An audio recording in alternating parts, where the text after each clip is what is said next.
Okay, students, let's get started. Some of you have been asking about how to solve these problems that have use a distance formula that has 1 point a distance and then part of another point. So this video is going to try to explain that. Students, I believe that these are the problems that you're referring to.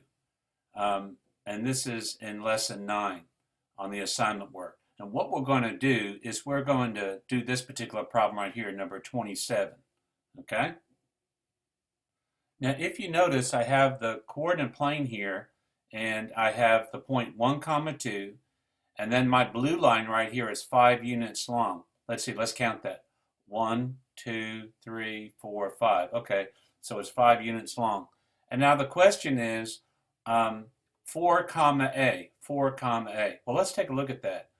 Again, I could turn this around, and what I'm looking for is I'm looking for a spot where the x value is 4. And if you notice right here, here's the 4 and here's a 6. So 4 comma 6 is 1 point. But also notice that's not the only point. There's another point or a set of coordinates here on the coordinate plane that satisfies those conditions. And in this case, that would be 4 comma negative 2. Now let's see how we could figure out those two ordered pairs. Let's see if we could figure it out doing the algebra. Okay, students, so here's my ordered pair, 1, comma 2. Here my distance is 5, and my other ordered pair is 4, comma A. Now remember, we sort of cheated. We know what the values are, but 4, comma A represents that other ordered pair. That's pretty nasty right there, but there we go. All right, so what we're going to do is we're going to begin with the distance formula. Now remember, all the distance formula is just the Pythagorean theorem. I'm just going to say the change in the x is squared and the change in the y is squared. Again, it's just a Pythagorean theorem. Now, what do we know? We know in this case that the distance is 5. Okay? And we also know that I've got an ordered pair here, and then I have my other ordered pair here. It would be better to start with this one. So let's start with that one, and then go to the second ordered pair right here. So let's subtract the x's. That would be 4 minus 1 squared. We're just following our formula.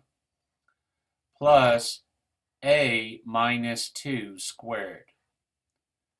Now, folks, basically, that is it. You are essentially done, okay? Now remember, we did this before. The answer was 4 comma 6, and I think it was 4 comma negative 2. But let's see how this works. First of all, let's square both sides. So if I square both sides, I have 25 is equal to, this part goes away, so I just have 4 minus 1 squared plus a minus 2 squared. Okay. Now let's do this. 4 minus 1 squared. 4 minus 1 is 3. 3 squared is 9. Okay. And then we have this a minus 2 squared. Don't multiply that out. Okay, let's subtract that 9 from the 25 and get 16. Okay, so this is a minus 2 squared. Now remember, our goal is to find that a. Well, to solve this equation, just remember how we did all these others. We take the square root. Okay? Now, if you remember my video, whenever you take the square root in an equation, you got to remember to put plus and minus. Okay? So a minus 2 is equal to plus and minus 4. Let me write that over here. A minus 2 is equal to plus and minus 4. Now, just move that 2 over. A is equal to 2 plus and minus 4. What is 2 plus 4? That's 6. What's 2 minus 4? That's negative 2.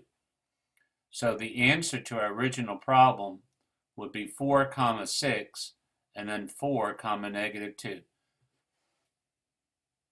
Now students, that is how you solve that problem. It may have seemed easy me doing it, but you could do it too.